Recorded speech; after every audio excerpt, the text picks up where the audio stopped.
Kemarin ada yang ngaku itu pernah ke satu tempat konsultasi sama kuncen. Wow, di sini tempatnya Pak, nggak salah lagi. Persoalan Bapak pasti selesai. Banyak yang udah kejadian seperti itu. Promosi. Sebab kalau dia ngomong, wah kayak gitu nggak pernah berhasil Pak di tempat ini. Wah pasti nggak ada yang datang. Pasti banyak yang berhasil Pak. Bla bla bla bla bla. Akhirnya apa? Saking dia memang butuh persoalan hidupnya ini selesai, percaya gitu. Minta 50 juta tuh kuncen, syaratnya. Mata duitan juga tuh jin ini. Karena alasannya buat jin. Saya harus menyiapkan ini, kesukaannya dia bla bla, total 50 lah, 50 juta. Bisa dinego apa? Hah? Bisa dinego nggak? Akhirnya cuma ngasih duit 20 juta. Tetap banyak. Iya. 20 juta ngasih. Ini orangnya sendiri yang pelakunya ini yang cerita. Korban cerita. Akhirnya ngasih 20 juta. Selang 1 bulan ini segala macam nggak ada perubahan sama sekali. Boro-boro makin baik, yang ada makin buruk. Protes lah dia sama kuncen. Pak kuncen, katanya persoalan selesai. Saya udah ngeluarin duit 20 juta nggak selesai. Sampean ngasih 20 sih, saya kan minta 50. Kenapa diterima? Apalagi kata dia, yang diajarkan atau yang dibaca sih sesuai dengan Islam, walaupun ada beberapa yang memang dia sendiri merasa ini menyalahi syariat Islam. Saya tanya apa yang menyalahi syariat, kira-kira apa? Motong ayam hitam,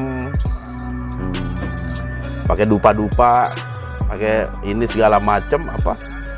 Kelapa hijau, daun apa sama sajen tuh. Oh.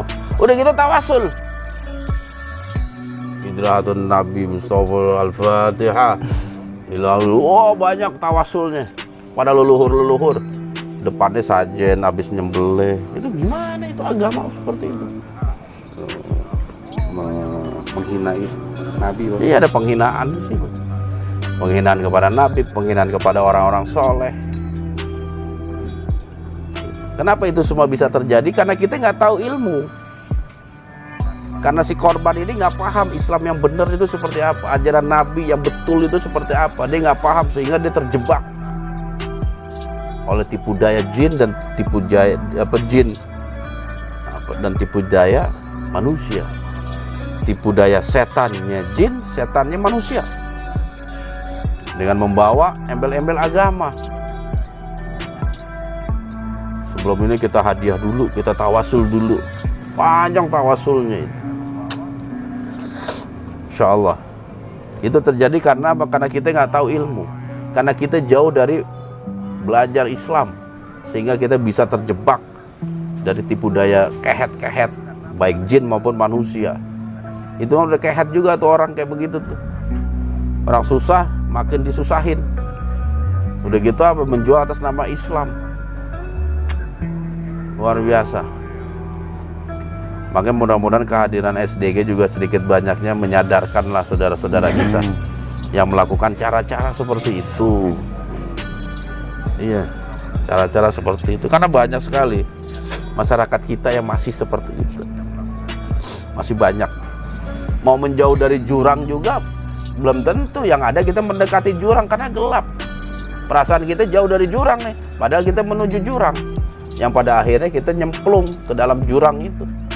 Jurang kesesatan. Karena apa? Kita nggak tahu ilmu. Akhirnya kita dibodoh-bodohin sama orang pinter. Mengaku pinter, Pak.